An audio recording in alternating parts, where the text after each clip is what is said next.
Has River North lost our? I remember in the 90s there were a lot of major residential projects here that really got people's attention. Some of them pretty upscale, including some pretty upscale lofts like the Sexton and Union Square.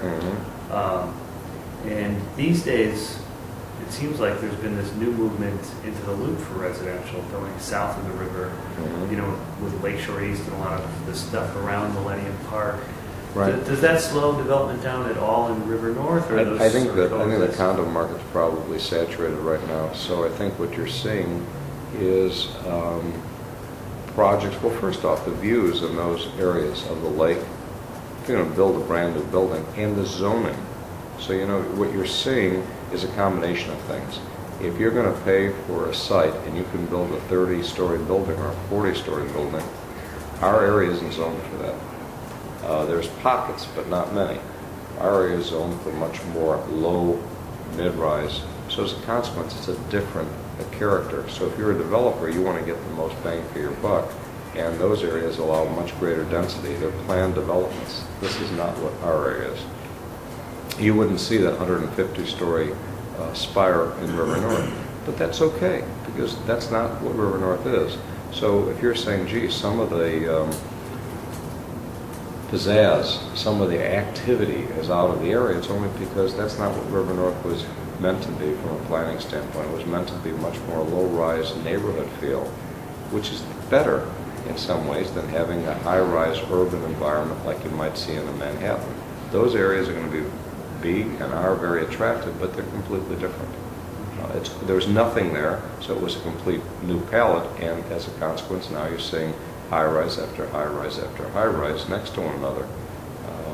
Just different. Is there room for more high-rises, though? River North, you still have some surface. There is. No, there is. There's probably room for another dozen buildings of consequence when the market's right. And I'm not sure that market is correct today, but certainly there are some opportunities to do that. And I think those next group of buildings will have to be significantly more interesting architecturally to appeal and draw their audience here. So, and I think also the next evolution will be more service retail that's needed to service all of the residents who are here. Any particular corner of the neighborhood that you see as most ripe for that sort of development, or is it scattered sites throughout? Well, it has to be scattered, or has to be part of a mixed-use project because land costs have gotten too high. You're not going to see a front field strip shopping center anywhere, that's for sure. No, you'll have to be part of a development that has something on top of it, whether it be office or new residential. And the redevelopment of Cabrini, obviously, has had a big effect. I think all of that's a big effect. You know, you can't look at any real estate in terms of a cycle of a year or 18 months or 2 years. It's really a decade process. And if you start measuring by the decades and you say, well, what is the plan between now and the next decade? Now, the Cabrini Green redevelopment will have a major positive impact.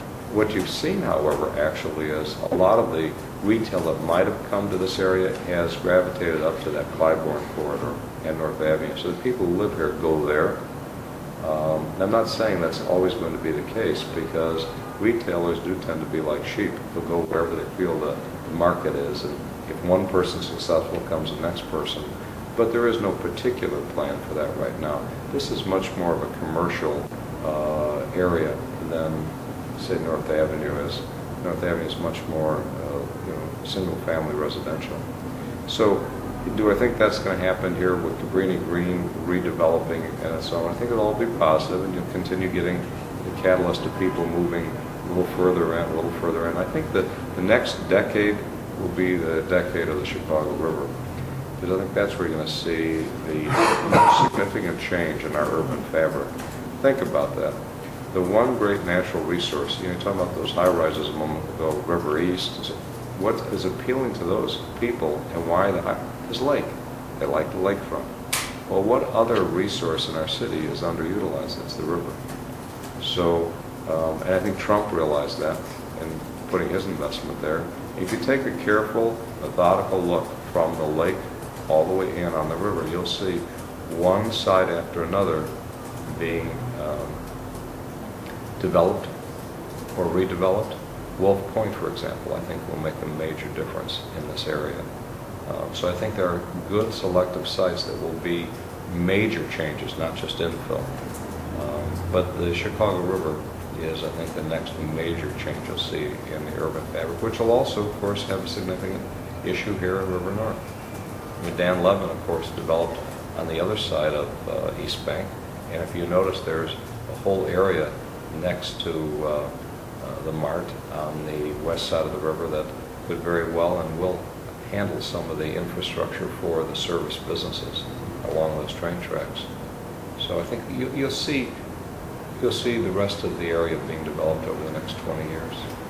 But I think in a much more intelligent and sophisticated way, because people, when they do it, have to be that. In order to be successful, they just can't throw anything up and expect someone to buy it any longer. Yeah, there's a lot of speculation back then. There isn't today. People are much smarter. I think they're. I give them more credit. We've not really done the residential side. I'm an observer. We've done all of our work in commercial. Questions? Any other questions? Covered a lot. Thank you. Okay. Great, yeah. Yeah. All righty, guys.